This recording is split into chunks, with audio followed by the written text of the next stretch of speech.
Hello, everybody. Welcome to today's Antisyphon Anti-Cast. We're having a free training session today with Abraham Aranguren.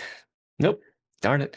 Eventually I'll figure it out. I did ask for how to pronounce it earlier, and he's like, well, if you're Spanish, you would say it this way, but if you're German, you would say it this way. And I was like, well, what about a Minnesotan accent? Anyway, so Abraham's going to get ready to do this anti-cast for us today. And when I read the description for this, and most of you who registered for this read the description for this, this feels like it's going to be a really technical and deep dive into the topic today. And so he's got a lot of slides, and I don't want to take up any more time. So if you have questions at any time, feel free to ask them in Zoom. We'll do the best we can to answer those questions at the end of the webcast. If you haven't checked in yet for Hackett on the Discord server, please go ahead and do so. And Abraham, it is all yours. If at any time you have any issue or trouble, just say, hey, Jason, I need your help. And I'll be right here, or I'll just pop in before you even need my help. All right. And with that, I'll see you in about 55 minutes. Awesome. Well, thank you for the introduction, Jason. Hello, everybody. So the first thing I'm going to say is that this webinar, right, is like hacking JavaScript desktop apps with XSS and remote code execution. So I have 120 something slides, and I will do in some live demos. So if I speak too fast, there's like a slower version of this workshop, right? And you can get all the applications that I'm going to demonstrate and the slides and all the exercises and everything that I'm going to show on this URL here that I think we posted in the chat as well, right? So it's 7insecurity.com/free, and there's other free workshops in there as well. So with that being said, let's get started. So let me see if this responds, right? So today I'll just give you like a brief introduction about Electron applications. These are very interesting applications because they are written in JavaScript, and I'll talk more about that.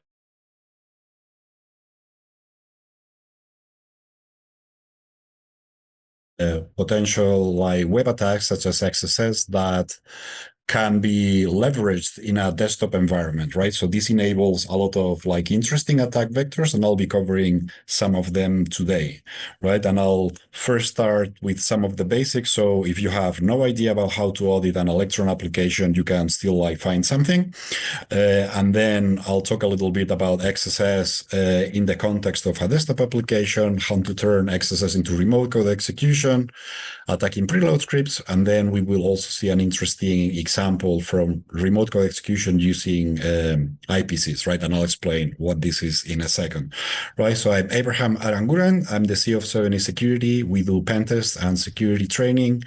I'm co-author of all our courses, right? So the mobile, the web, and the desktop or JavaScript applications courses that we have. I have personally taught, but we also have other trainers who have trained at, Black Hat USA, Hack in the Box, OWASP Global AppSec, and many other places. I'm the founder and one of the project leaders for OWASP OWTF, which is an OWASP flagship project. This is my slide share. And then I was a developer first, and I switched to security later, and my employer at the time was paying for everything. So you can see that I took advantage of this. But with this, I also want to mention that I understand both sides of the world, right? I understand the pressure of developers for, hey, it needs to be working in production on Friday. I don't care how you do it. And, security professionals, the frustration of, hey, why are you not fixing what I found? And all these things, right? So I got your back, no matter your background, right? Now, a quick mention about the public pen test reports, right? So some security companies are allowed, with permission, of course, to publish pen test reports. And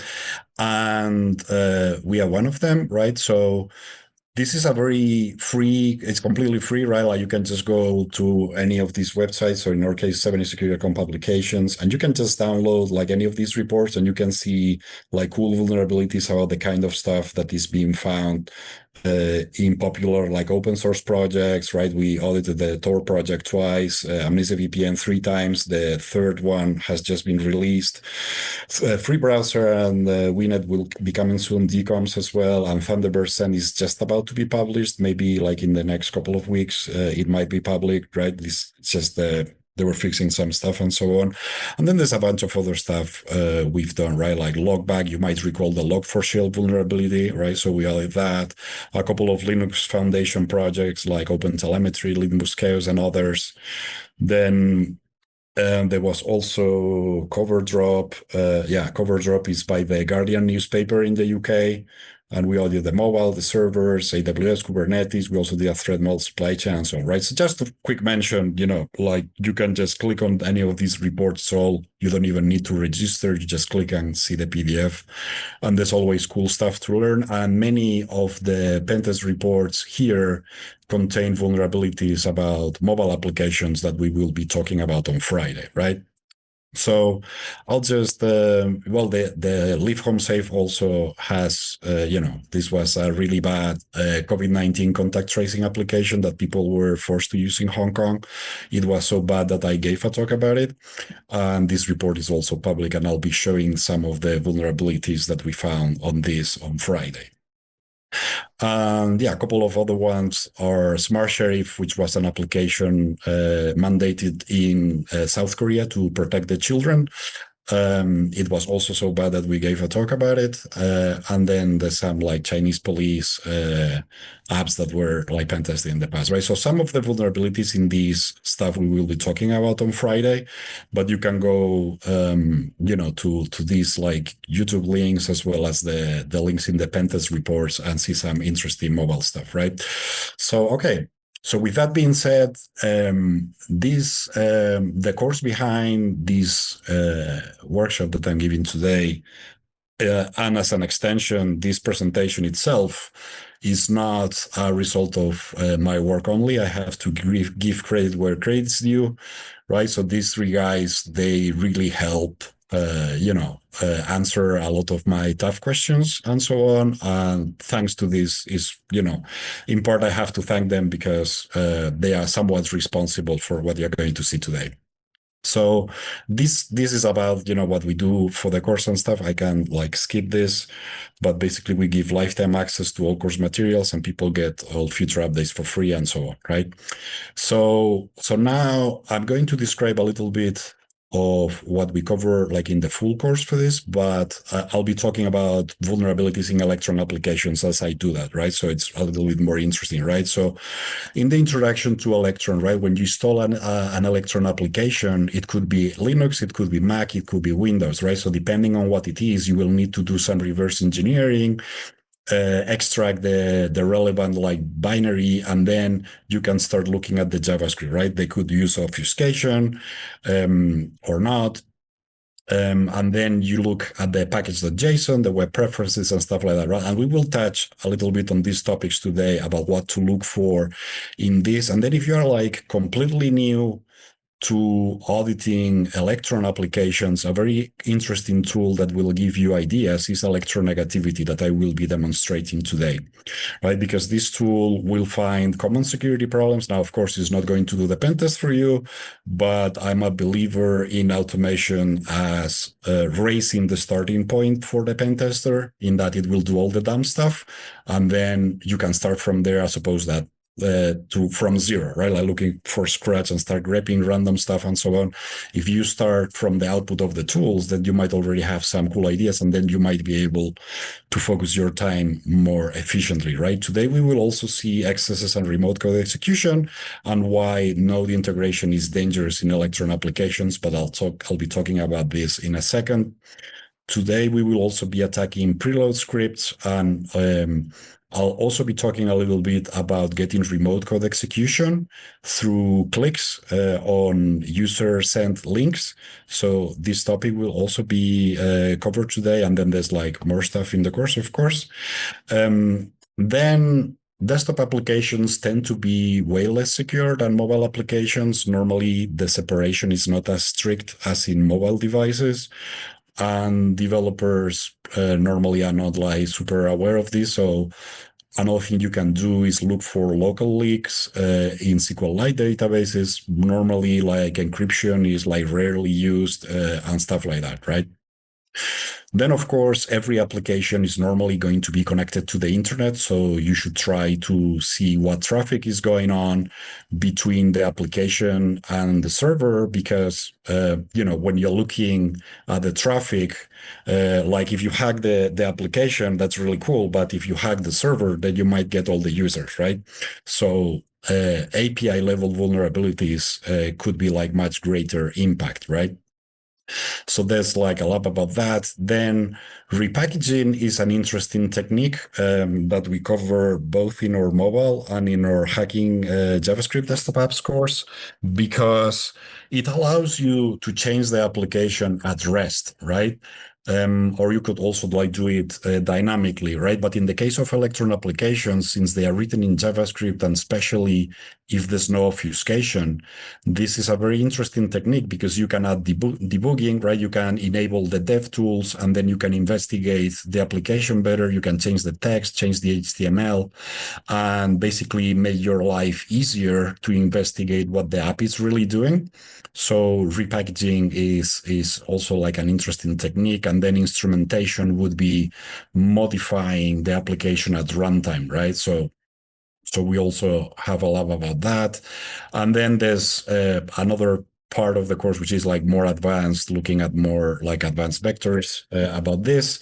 So remote code execution and CSP bypasses, then data exfiltration. So how to use XSS to exfiltrate data from an application. Then we will be touching a little bit about this today, getting remote code execution through IPCs, right? So I'll be talking about this in a second. And then there's like more advanced man in the middle, like what if they use pinning, how to bypass pinning in an Electron app, and so on. And then we're using all the time like real applications like Discord, Microsoft Teams, Bitgarden, and whatnot, right? And then sometimes this is an interesting one, right? Like in a real pen test, we found that the server side, right? This was like a website, right? So this presentation can also be interesting for you, even if you're not pen testing an Electron app at all, because sometimes even a website can be using a module that is using an Electron component. So we found this in a real pen test where they were using an Electron package to create PDFs on the server side, and then we could get XSS on this like Electron package, and with that we had server-side request forgery, and we could like read also like local files from the server and stuff like this, right? So we have a lot about that. And then another one would be local attacks, right? Especially VPN applications. It could be, like dangerous because they tend to have like higher privileges. So if you have an application running with root privileges and then you can hack it or escalate privileges to root thanks to a vulnerability in the app, this can also be interesting, right? Okay, so with that, let's talk a little bit about why do people do this, right? Like, why do companies write applications in JavaScript to run on a desktop environment, right? In classic desktop application development, you would have Windows developers, Linux developers, and Mac developers, right? So you have three different development platform teams in your stuff, right? So you have three different teams to coordinate, a bunch of people with different skills to be paid, and so on. So this is like a very expensive model, right? So Electron applications make this easier because now you only have to pay, like as a company, right? You only have to pay JavaScript developers. So you only pay JavaScript developers, and then the application magically works on everything, right? It magically works on Windows, Linux, and Mac. So now you just pay JavaScript developers, you only have one department, and the application magically works on everything, right? So this is pretty cool for companies, right? And then you might be wondering, okay, but who is really like using this? Well, actually, a lot of well-known companies use it, right? So you have Microsoft Teams, Skype, Zoom, Slack, Discord, Bitgarden, GitLab, Signal, Streamlabs, WordPress for desktop, WhatsApp for desktop, right? Visual Studio Code. So all these applications are written in Electron. So the vulnerabilities that I'm going to explain here are going to be relevant for these platforms, right? So to understand the attacks that I'm going to explain in a second, you need to understand this very well, right? So you click on the application. So let's pretend this circle is the application itself, and you click on your computer on this, right? This is going to launch what's called the main process. And what I want you to remember is the main process is more privileged, can do more dangerous stuff, and is generally not exposed to the user, right? It's kind of behind, right? And then from this main process, an Electron application could have several windows. So for every window that the application opens, and this is where the user will be interacting with, we have a renderer process, right? So the renderer process is where most of the vulnerabilities and attacks will generally happen. But if there's a problem where the renderers process has a communication channel, for example, through an IPC that I talked about in the slides before, and can attack the main process, then this is very likely to be remote code execution, depending on the level of access we have, or could be like way more dangerous than a vulnerability here, right? So if you get a vulnerability here, it could get like pretty interesting pretty quick. And here it's a little bit more limited. There's more like sandboxing settings and configuration stuff that you can do as a developer. So it's kind of like more protected, but this is like wide open, right? Like if you can run code here, is like game over, right? So that is what I want you to remember, because it's going to be very important to bear it in mind to understand some of the attacks that I'm going to be talking about today. So at a basic level, right? So you have the operating system, which could be generally Windows, Mac, or Linux, right? And then that will be running on the kernel and so on. And then you have the Electron code, and the Electron code, the Electron core, right, will have API calls, right? So it will have a main process which uses Electron APIs, and then there's a renderer process that has Electron APIs to interact with the Electron code base, and then there's IPC messages between the two, right? The main process could communicate with the renderer process and vice versa, depending on how the application is developed, right? So main thing to remember from all this is main process, more privilege, can do more stuff, has access to more Electron modules. You can see here everything that the main process can invoke is like a lot more than the renderer process, right? And the renderer process is like more limited, can be more sandboxed, there's more security settings to protect it. And then there's some modules that are available to both, right? So if you have a vulnerability here, is generally, depending on how the application is, not going to be as bad as it's here, right? If it's here, it's going to be like really, really bad, right? So that is kind of the gist of it. And now with this, let's pretend you are like completely new to auditing Electron applications. So where do you start, right? So to do this exercise, now again, quick reminder, just 70security.com/free, right? You can like download all these, like the slides, the vulnerable apps.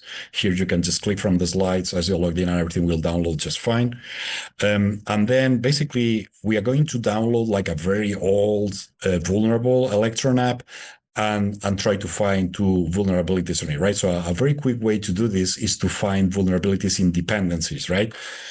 You might have heard saying like great developers reuse code, right? So nowadays, like the developers write relatively little code, but they inherit a lot of code from dependencies. Now, these dependencies over time, there's going to be vulnerabilities found on them. So a very quick way to find problems in an app is to find vulnerable dependencies, right?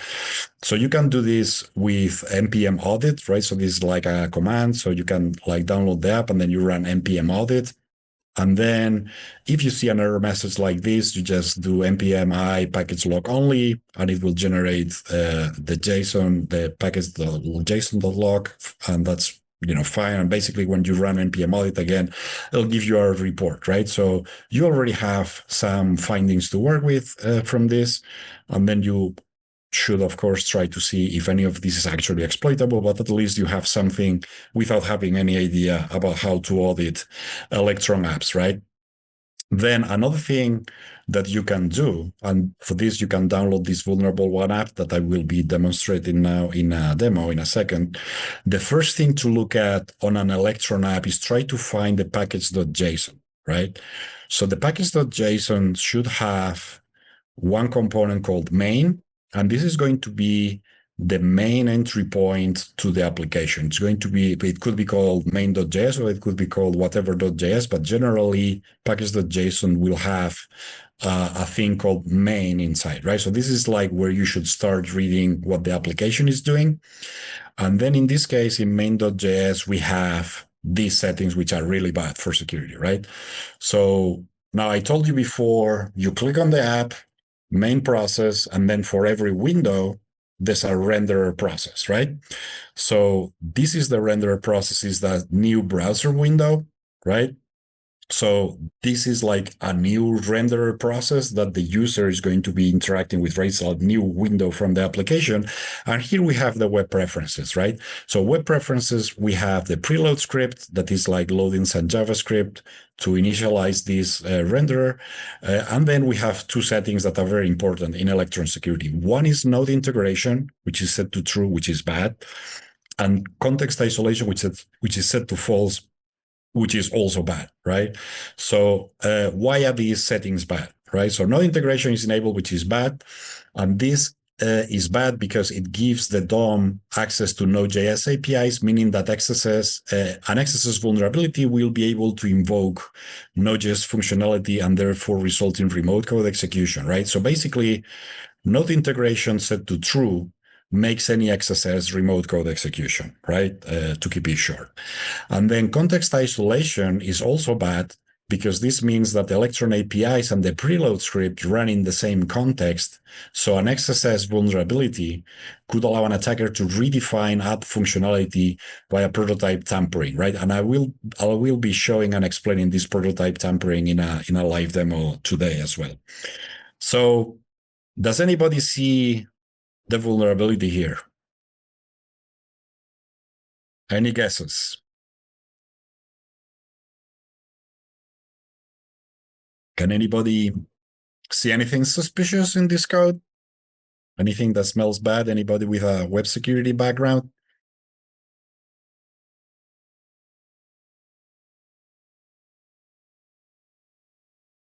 So the issue here is the inner HTML, right? So this is handling messages from users, right? And the message is being assigned to inner HTML. So we have a DOM XSS vulnerability, right?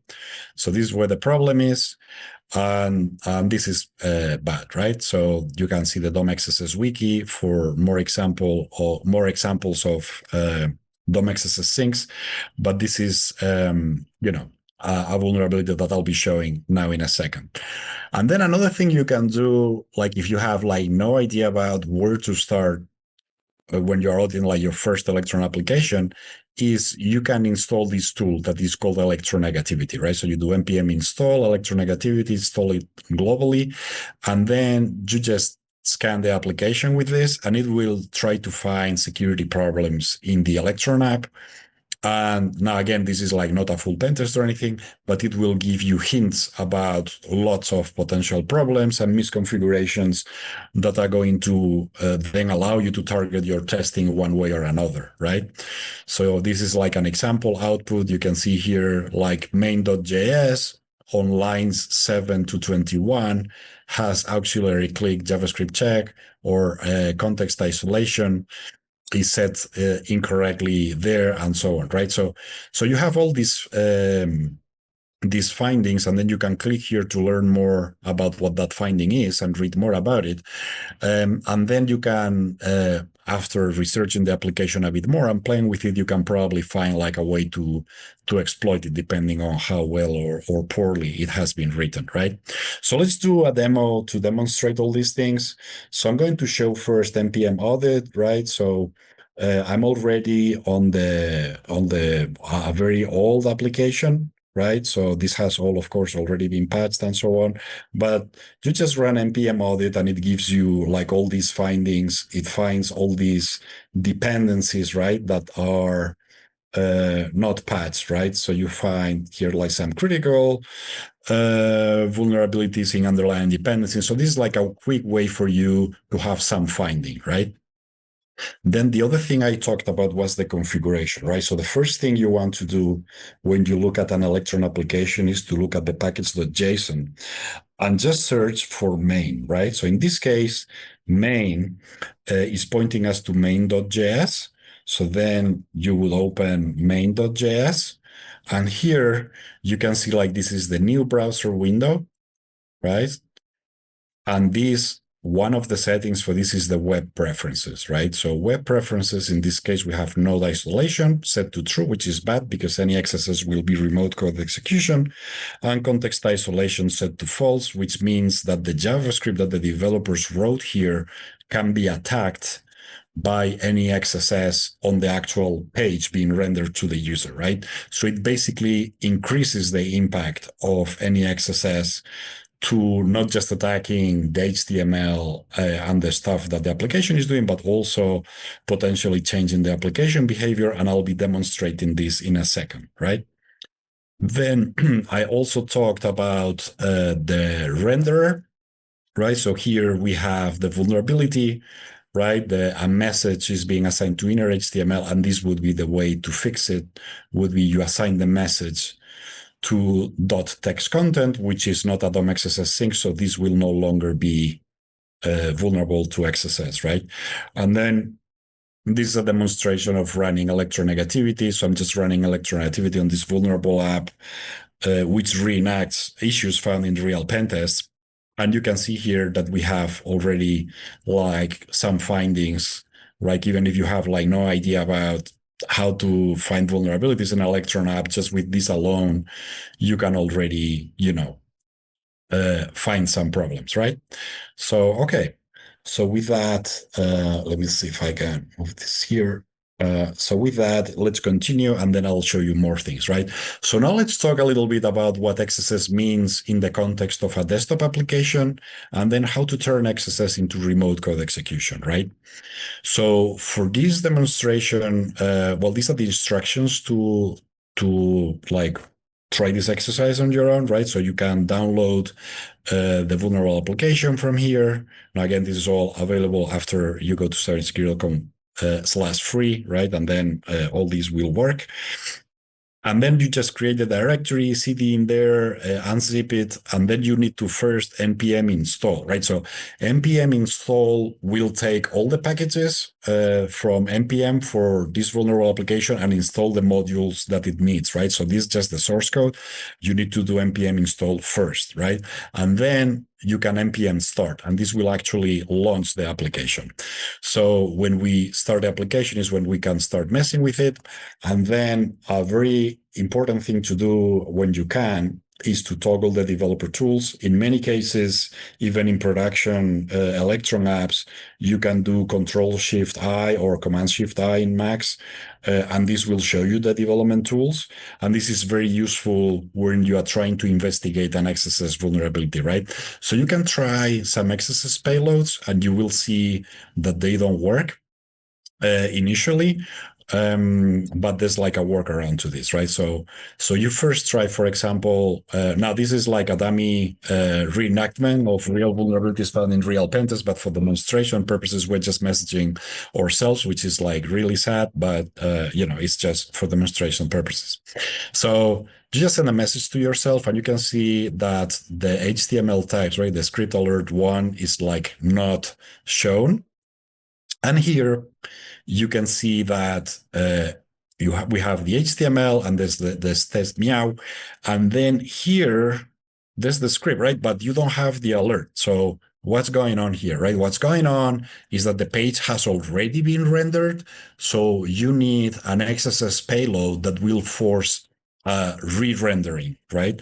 And a payload like that would be an image, for example, right? So if you do image source X on error alert 1, then this will work, because now, even though the page is already rendered, as you have injected an image, the browser, or, like, this is like really like a browser, is like using Chromium under the hood.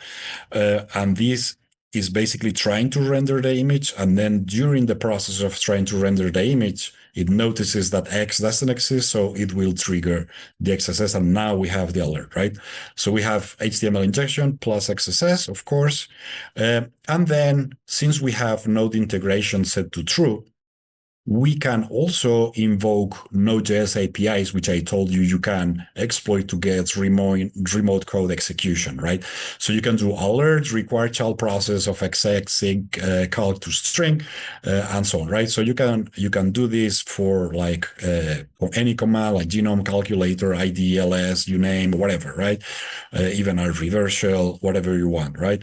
So you can basically run any JavaScript you want, but we can use this JavaScript to actually gain remote code execution, which is pretty cool, right? And this is why node integration is dangerous, right? Node integration set to true turns XSS vulnerabilities into remote code execution, right? Because you can run any Node.js API. Now, it's very cool that you can run commands, but you can also use other APIs. Like, for example, the file system APIs allow you to read files from the server, right? Or the desktop application, right? That those could also be like interesting, right?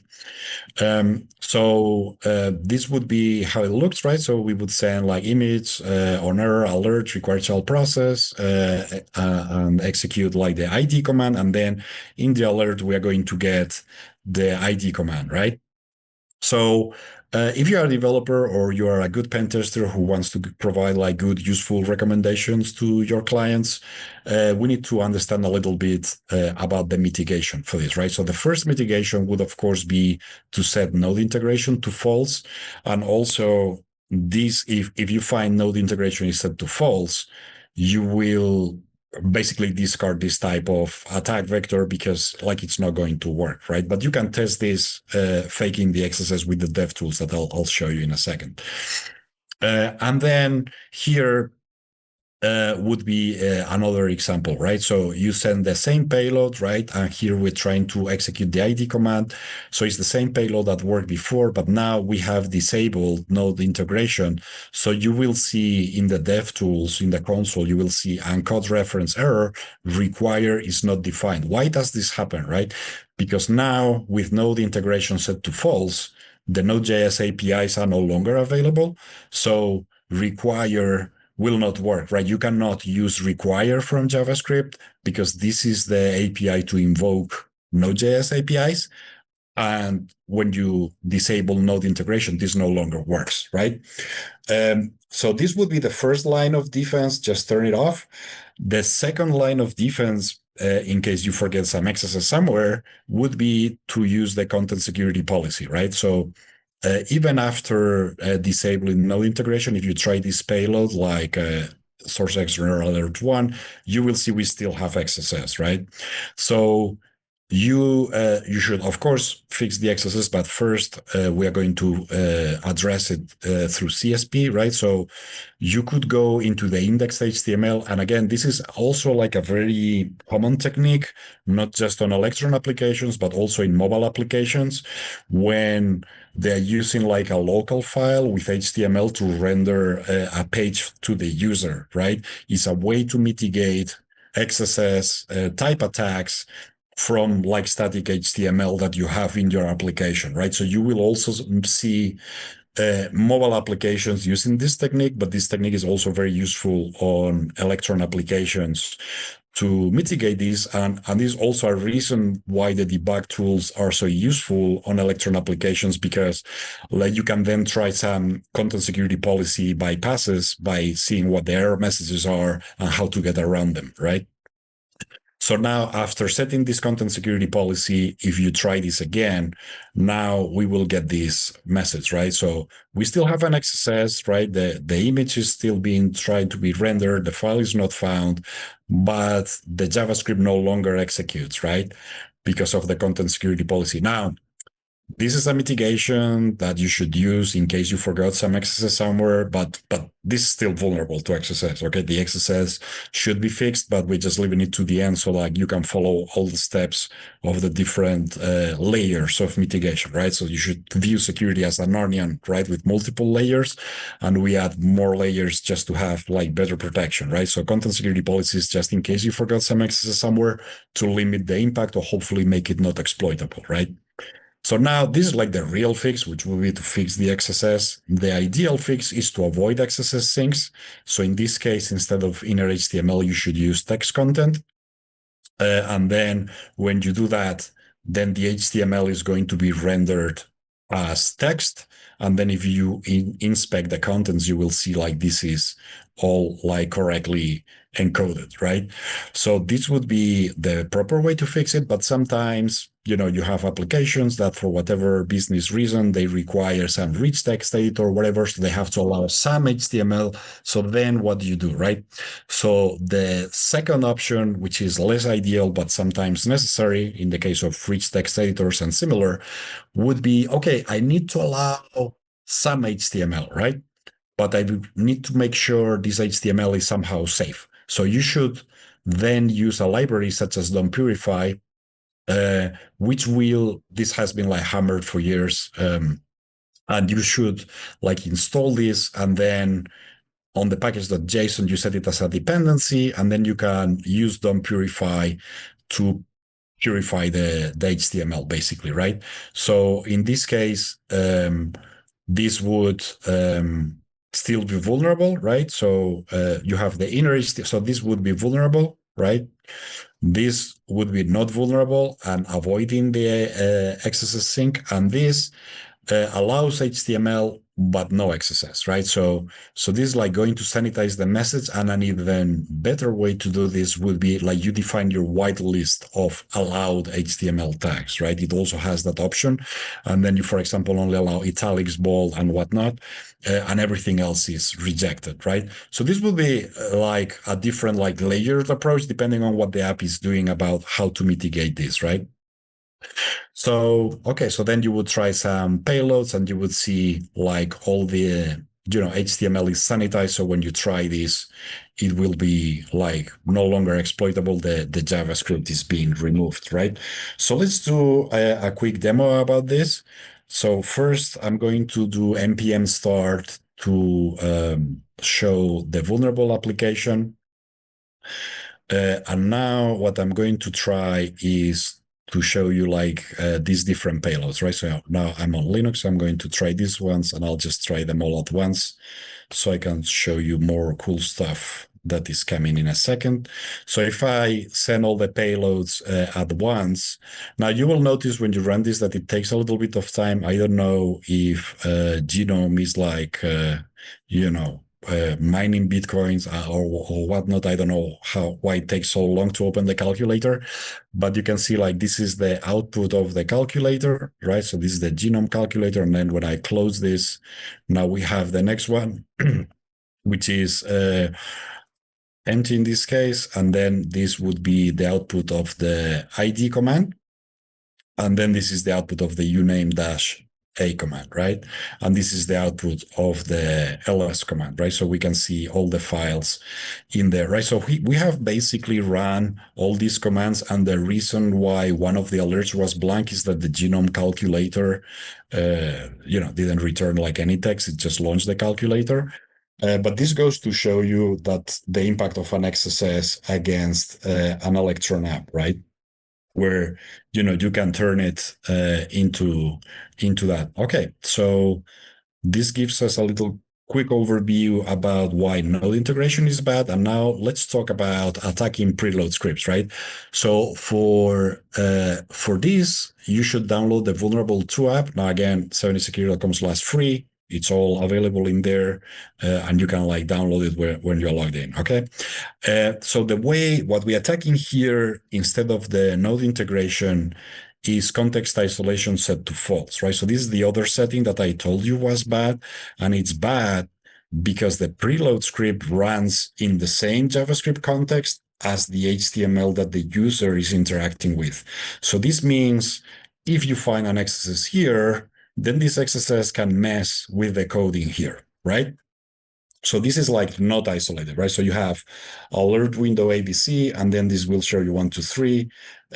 If window ABC is set to 1, 2, 3 on the preload script, right? So there's like no isolation here. And if context isolation is set to true, which is better for security, if you on the preload script, which is basically the script that is run before launching this render process that I told you at the beginning, right? If this is set to 1 to 3, and then you try to do alert window ABC, this will show undefined, right? So this is when you set context isolation set to true, because like this JavaScript runs in a separate context than this JavaScript here, right? So this gives you better security because now the JavaScript here cannot mess with the JavaScript here, right? So that is kind of the idea. And now I'm going to show you the concepts that you need to understand before I do the next demo, which is attacking preload scripts, right? So in this application that I'm going to show, what we are doing, right, is we have an API in Electron, which is called shell open external, right? Now, shell open external, as its name implies, is going to open this link that you send to it on the operating system. So if it is an HTTP or an HTTPS link, it will just open the browser, right? So this is considered safe because like the URL is going to be open in the browser, which is considered like a normal thing. So, there's no like security problem with that. However, if the URL is not a URL as in HTTP or HTTPS, and it is a file URL, now you can, for example, do like file like attacker.com and whatnot, and you can have like your web dev server like on the internet and make it like wide only, like world. So make it readable for everybody in the planet, right? Like give it permission so everybody can read it. And then Windows will first try SMB, but it won't work. And then it will fall back to WebDAV on HTTPS. So you could have like file attacker.com and some binary or something, right? And then this will be, the operating system will try to open it, right? So this is what we are going to exploit in the next lab, right? So in this case, what we want to do is to bypass a security check before this shell open external by attacking the lack of context isolation, right? So in this case, we have the safe protocols. I think it will make more sense during the demo, but basically we have a safe protocols array defined as HTTP and HTTPS, and then we have a check, right? When the user clicks on the link, is the protocol HTTP or HTTPS? And if yes, then we will open this link using shell open external, and then this will be fine, right? So, and this is how it will look in the vulnerable app, right? So you do, hey, look at this, and you send this to some other user, and then the application will say this link is unsafe because it is unsafe, right? So in a real app, this would be like fileattacker.com. And then another trick we are using here is we're using a Java file, right? Why? Because in Windows, if you send like an exe or a bat file, for example, which will be like more obvious remote code execution, then Windows will refuse to run it, right? Especially if it is from the internet, right? It will show the user some warnings, right? And true remote code execution is like without warnings. So to get this like cool remote code execution without warnings, we can get around that using like a Java file, like a jar is like a decent assumption that a Windows computer will have Java installed, like lots of Windows applications require it. So a jar file will normally run in most cases. And then this is why this check exists, right? And the issue happens, because of this check. And then basically we are going to send the message to the user with this like XSS here doing redefining. So this is like prototype pollution, but on the client side, right? So we are redefining the way the index of function works so that this check will always be true, right? It's always going to return lit instead of, so it will always be different than -1, and then this will always open. But I'll just show it in the demo because I think it will be easier to understand, right? And then we will get the remote code execution, which will be showing the alert from this Java file. So let's just do the demo, and then this will make more sense. So this is on this one.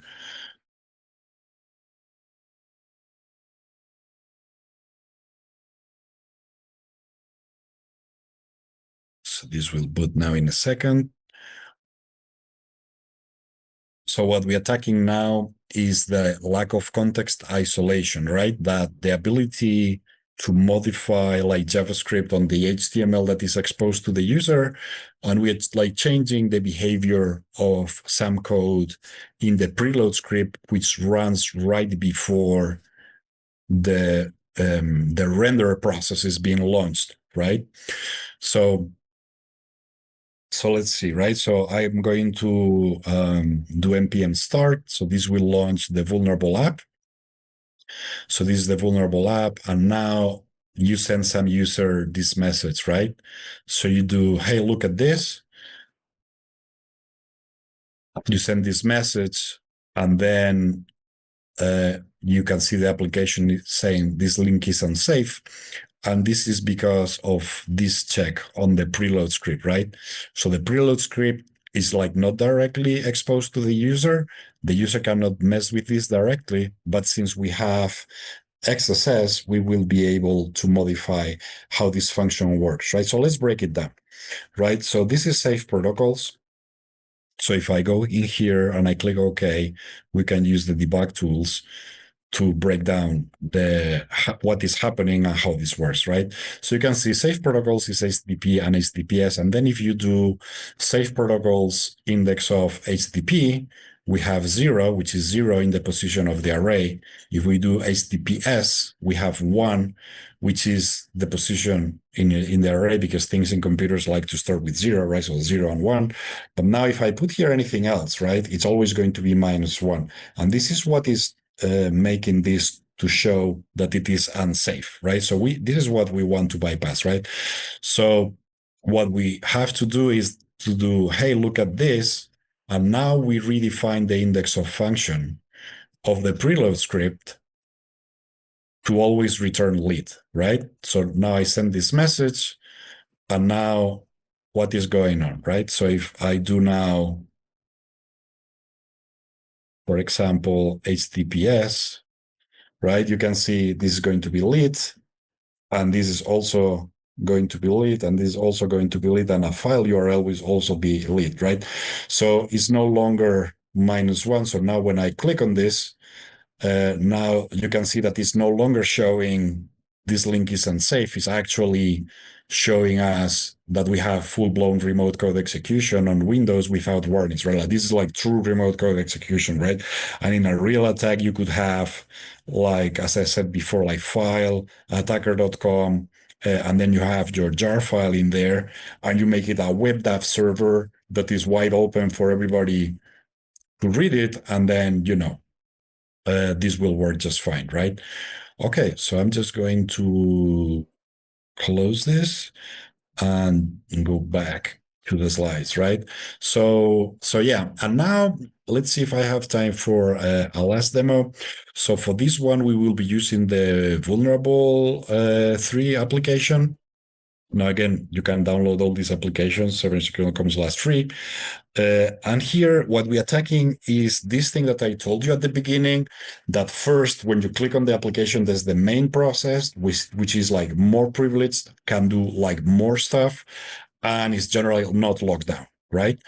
And then you have the render process that the user interacts with, right? So when the render process or in the JavaScript, so either on the preload script, right, the application is doing something dangerous, right? So in this case, the preload script created this function, right? Like window electron send event data, right? So this is like doing IPC render send, right? Sending data back to the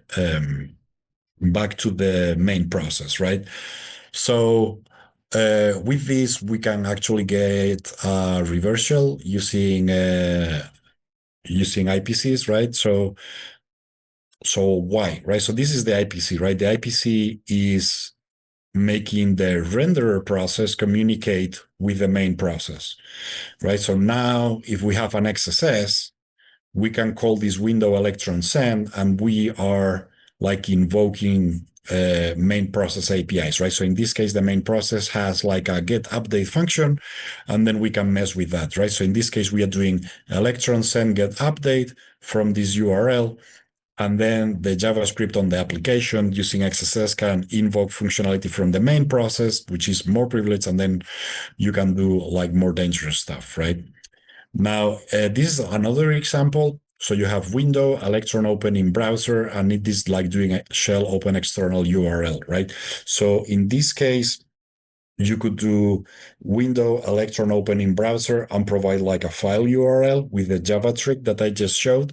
And then you would have like remote code execution as well, right? And this was like the vulnerable code for this issue. But basically, yeah, this is kind of the idea. And well, this is like more for you, with more time to try to solve it yourself. But basically, this is the code, right? So you have the get update. So in JavaScript, things like to work on an asynchronous fashion.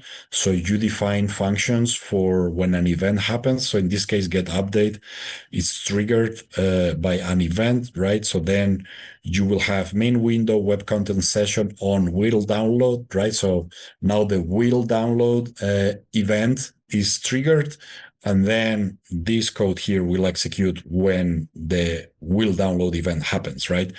So this is how this works. Yeah. And then this will like download whatever is in that URL and then set executable permissions and basically execute it. So we gain then remote code execution on this.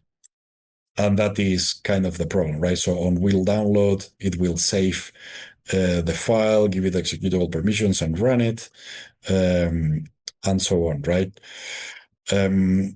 So this is like using the IPC.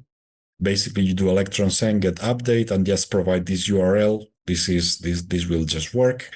And then this is the reversal, right? This is one of those like Linux reversal one-liners. So it's just creating an input output file on the TMP directory, then is doing a cut of this file into an interactive shell. And then you want to pipe the error messages into standard output so that you see them, and then you pipe this into netcat, and this is like the normal netcat, not the hacker version of netcat. Normally netcat will not have the -e for executing commands on a server.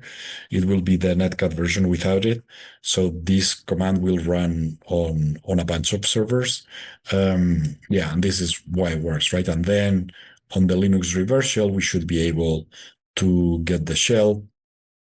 And yeah, so basically you just send this URL and it will appear there. And then if the user clicks on it, then you should get the remote shell, right? So you do npm start, and then you will see that get update gets triggered. It receives the reverse shell, and then it will just download it and run it, right?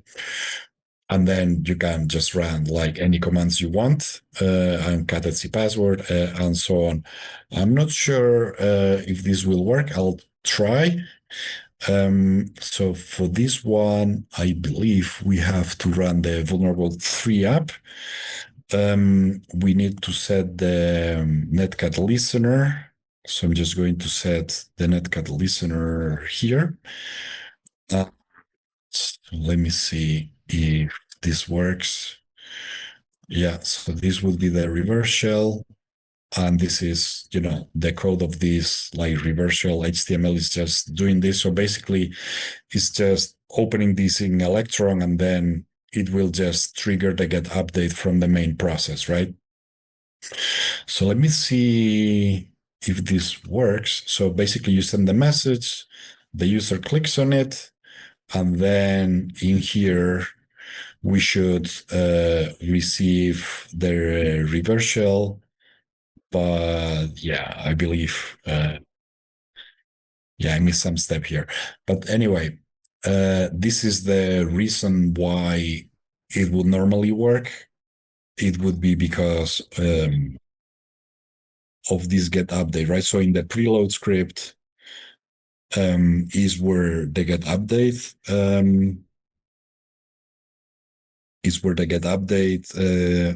thing that can be triggered from, and then it would basically work, right? So let me remind myself where this is.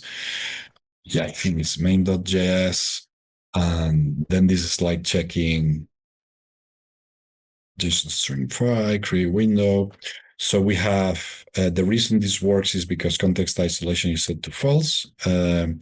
Yeah, and then it would just load the file, and yeah, basically this is why it works. Anyway, I'm running out of time, so sorry, this one. This is the problem with live demos. Sometimes they don't work. So if there's any questions, I'll be happy to answer them. And again, this is all like available for free on cybersecurity.com/free. And yeah, I don't know if there's like any questions from the audience. Hey, Abraham. Hey. Well done. We do have some questions. If people didn't get their questions answered during the webcast, feel free to ask them now. And real quick, if someone's going to take your workshop on Friday, what would be the next step for them? Yeah, I think Black Hills Infosec has some link that you guys have shared on the chat. But yeah, basically the workshop on Friday is going to be, like 10 years of pen testing in 4 hours. Mm-hmm. So come caffeinated, ready, because there's going to be like a lot of slides and lots of demos and stuff. And I think it's going to be very useful. And again, a little bit like today, very hands-on. I'll explain some concepts, but it will all be very practical. I'll show you why the attack works, what the vulnerable code looks like, how it should be fixed, and all that, right? So we will be seeing a lot of like interesting vulnerabilities from the field, including remote code execution, like interesting vulnerability chaining, right? There's like a very cool attack that I will cover where we have like a deep link that is like a deep link attack that then it's turned into SQL injection on the mobile app, and then it's turned into remote code execution, right? So that's like a very cool one that comes to mind, as well as other issues from the field, right? So they are all vulnerabilities from real pen test. They are like not fake or fabricated or so on, even though we have reenacted some of them, but they are all issues that have been found in real pen tests, right? So it's all going to be very cool, very practical, and it'll give you like some ideas about what kind of stuff to look for when you are auditing mobile apps, right? Or if Yeah, you are a developer, also like what to be careful about and how to fix certain things. Yeah. sure. So for everyone here, if you haven't checked in yet for Hackett, that's our program where we reward people for tuning in to 10, 20, 30, 40, 50 webcasts that we do here each and every week. The news counts, the Black Hills webcast counts, the Anticast counts, and starting in 2026, the active countermeasures webcast will count. All right, so Abraham, if you could sum up everything you talked about today in one final statement, what would it be? Um, Well, security is difficult, and you need to have different layers of defense, right? Like I showed, like you try to disable node integration, you try to implement CSP, you try to avoid the DOM XSS sync. If you can't, then you try to use the sanitizer, right? So there's always like different layers, and no matter how new you are to auditing Electron applications for the purposes of what I talked about today, there's a number of tools you can use to get started, such as electronegativity. It will give you lots of ideas, and you can click on the different links that they have when it finds problems in the configuration. And then you can use that to tailor your manual tests from there by just doing your online searches and learning more about those attacks, right? So I hope this was like useful and people can use it to get started in like auditing Electron apps, and trying to find some cool vulnerabilities. Awesome. Thanks, Abraham. All right. So I have a question for you. This would be my question. So why do you like to teach? I don't know. I like to understand things myself and then try to make them easier to understand to other people. And somehow I find that rewarding. I find it really cool when people tell me, "Hey, I didn't know anything about this topic, and now thanks to you, I know something," right? And just try to make the information like more digestible, right? Like we are so flooded with information like every day, and it's so difficult to like spend hours reading stuff. Like if someone can take all the information and make it like, package it in a very easy to understand way that is like practical and you can like immediately apply in your day-to-day job, then that's the ultimate goal, right? Of what I try to do. I find that it's like most useful to people, right? I really like as an attendee, right? When I'm attending a talk, I also like to see talks that make me think about stuff, not just from a theoretical point of view, but especially, hey, what can I do with this information, right? What can I apply from here to my day to day, right? This is what I try to do, and I'm like very passionate about this. And most of my talks and or training courses tend to be very practical for this reason as well. It's all like very hands-on. Everybody gets their hands dirty, and you hack some cool stuff, and then people generally love it, right? Because at the end of the day, learning is you learn more by doing than by sitting and watching, right? So yeah. Thank you, Abraham. Hey, so I'm looking at the questions here, see if there's anything to ask. And so if someone has a question, we do have this question. It says, also, are there any specific IPC security controls or validation steps could stop that reverse shell attack that you could provide? Yeah, so well, this reverse shell that I showed, it's like a very particular case of attacking an IPC, right? So in this case, the IPC we were attacking was because the main process is trying to get an update from a URL that doesn't validate. So again, this would go back to what I talked about before, that security is about layers. So in this case, like if the application is trying to get an update, first it should check, is this URL a URL I really trust? Is it like my backend server that this application should be updating from, for example, right? Then you would download the file and then you should check a signature, like has this been signed, digitally signed by myself? Yes. Okay, then I can run it, right? Now I can trust it, right? As opposed to what this application was doing, was just downloading like whatever from the internet without validating the URL, without checking any signatures, and then just giving it executable permissions and running it, right? It's like a simplified vulnerability from something that we found like in a real application. But in practice, you need to think about what you're doing and try to add like as many layers as you can. And the hope is, okay, if I forgot something in some of the layers, the other layers will keep providing me protection, right? Or at least some protection.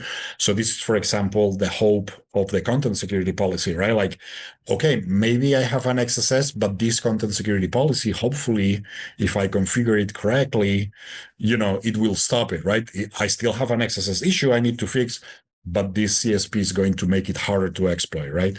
So that's the way you should view, right? You shouldn't rely alone on CSP, and you shouldn't just rely alone on only one layer of defense, right? Because like any layer of defense can fail, people make mistakes, and the more layers you have in general, the better.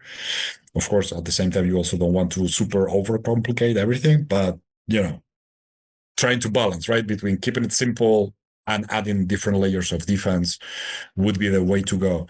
So it's going to depend on what the application does, right? You want to be careful in the topic of Electron applications. You want to be very careful about XSS, right? You should lock down the renderer process, have context isolation set to true, node integration set to false, right? So an XSS is not immediately remote code execution. Context isolation will not allow these preload script attacks that I showed. And you also of course, one the CSP, which would be like another layer to like mitigate if you forgot an XSS somewhere. And then you just keep adding layers, right? So that's the way to do it, right? And then at the end you should also like test it, right? You should like hire a security company like us or other good companies that are out there to actually audit it, right? Because no matter how good your developers are, chances are someone forgot something somewhere, right? And you can only, if you are not testing what you're doing, you're only hoping, right? You're hoping that you got everything right, but you are not validating, right? Like this, like pen test at the end gives you the validation you need, right? Like, can this user see this data? Can this user like do admin stuff that they shouldn't be doing, right? You think you configured everything right. You think your code reviews caught it. You think your code scanning caught it, but you're only hoping, right? You're not like testing it at runtime, right? Runtime is the moment of the truth, right? So it's just adding layers, right? And it's the same in process-wise for a company. You want code reviews, you want developers to check the code from other developers, you want to have some code scanning going on to find the low-hanging fruits, but this is not a replacement. You also can do like dynamic analysis. Defect Dojo from OWASP also does like a good job of integrating like vulnerability scans in a central place and so on. But this is not a replacement for the final real pen test by humans with brains at the end, who will look at the application as a real attacker will, right? And they'll be like more creative than the tools and figure out things that the tools never could ever come up with, right? Like I've seen attacks in real pentests where you enter a payload in one server, in one like application, and then this goes through a bunch of different hoops and then pops out in a completely different application somewhere else where you can escalate to administrator. Like there's no scanner that is going to find that ever, right? So yeah, those are some ideas. All right, I have two final questions for you. I normally ask this to everyone that I know this is a pen tester, and it's one of my favorite questions to ask, and it might cause you to like really think about it for a second, or you might just immediately answer. So here's my question. Sure. When you're on a pen test and you cannot find a way to get in or you cannot find a vulnerability, do you make the assumption that you're not very good at your job or that their security is really good? Well, this is part of the personality of the pen tester, right? I always say this to people, like in the pen test report, you see the 10 things that worked. You don't see the 2,000 things that failed, right? So the pen tester is generally like people in security. You can tell when you meet people at security conferences, they tend to have like strong personalities. They don't give up. They will keep trying. There's nothing that can stop them, right? They're like really determined and stubborn people that have their strong beliefs, and you really, really, really have to prove them wrong hard. So yes, there will be some initial feelings like, hey, I'm worthless, I'm not finding anything, I'm a shit pen tester, whatever. But the real like tough pen tester will fight against those thoughts, and he will keep trying, right? Or she, right? Like whoever it is, like this person like needs to like keep trying, not give up, and just try everything, right? Just because one thing didn't work, maybe something else will, right? And you just have to keep trying and testing everything you can as well as you can in the time you are given, right? Which is always a challenge, right? Like you are given a limited time in an assignment, you can only do so much, but you try to use that time as effectively as you can to find as much as you can and the coolest stuff you can find.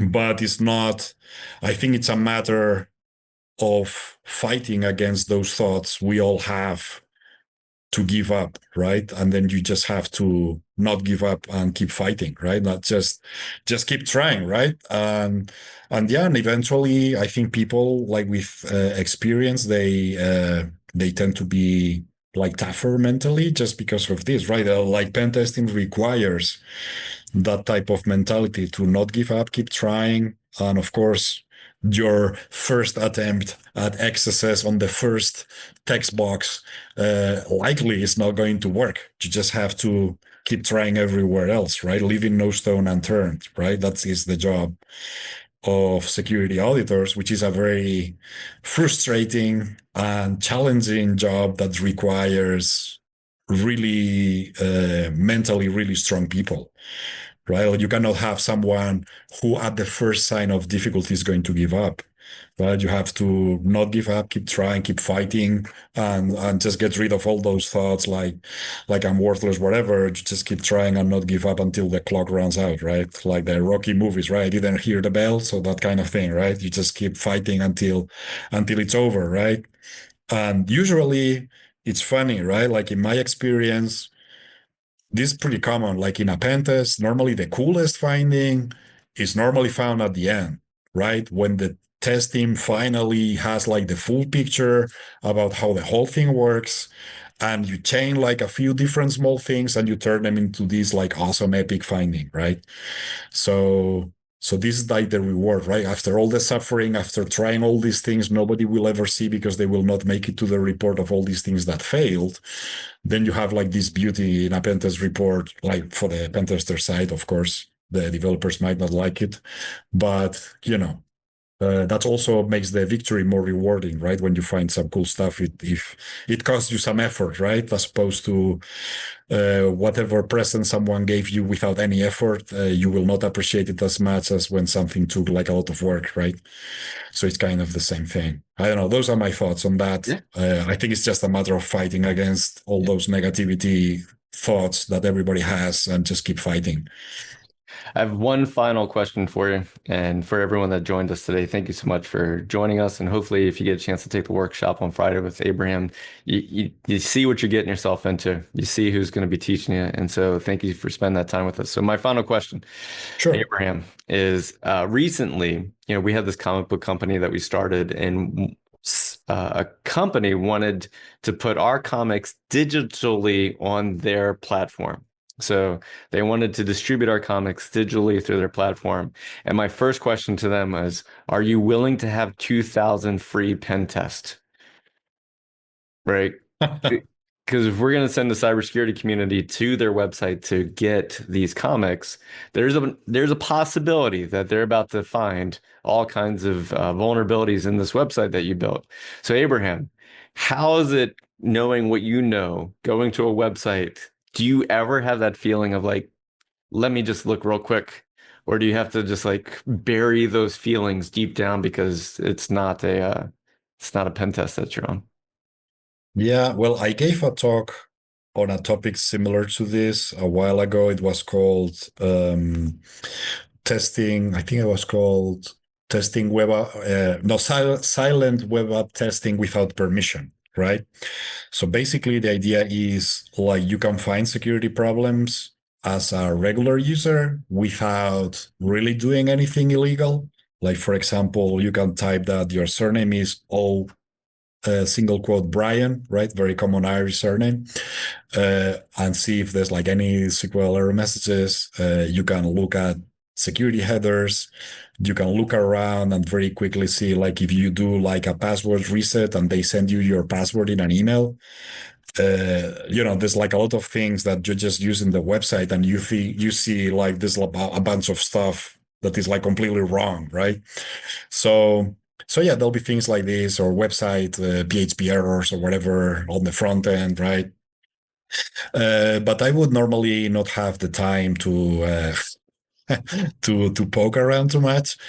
But just looking around, you can very quickly see or have like a pretty good idea about what the security of our website might be like. Actually, my OWASP flagship project, OWASP OWTF, has passive and semi-passive plugins that help you like find vulnerabilities on a non-intrusive basis, where you're basically not really like doing any attack on the website. You're just like a regular user, maybe not even touching the website, just doing like some completely passive scanning through third-party tools and finding a bunch of security problems, right? So that could give you like an idea pretty quick on the security of our website without doing anything illegal, right?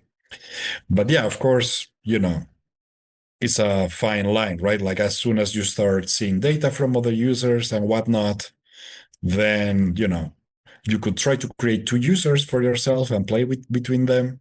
Then you would still technically be attacking yourself, right? but you are walking the line there, right? Like there's been some cases. I think some guy in Australia got into some deep trouble, even though he reported a vulnerability a while back because he could read the tax information from a bunch of people. And the police raided his apartment and took all his computers and stuff.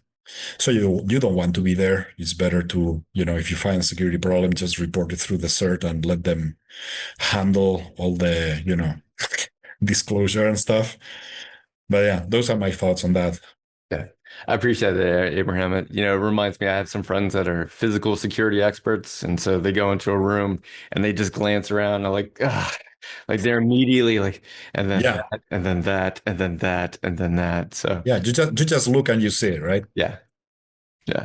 All right, Abraham, thank you so much for sharing your knowledge with the community today. Everyone that's stuck around, thank you so much for sticking around for the Q&A. Reminder, Abraham's got a workshop this week. If you would like to be a corporate customer of Antisyphon, if you got a team and they all want training, we definitely do that too. You can reach out to us either by responding to the emails that you get about our Anticast, or you can always reach out to us directly on our website at antisyphontraining.com. Abraham, thank you so much for your time. Have a great workshop this week. And to everyone that joined us, thank you so much. We'll see you next time. And Megan, go ahead and kill it with fire, please. Kill it, Megan. Kill it with fire.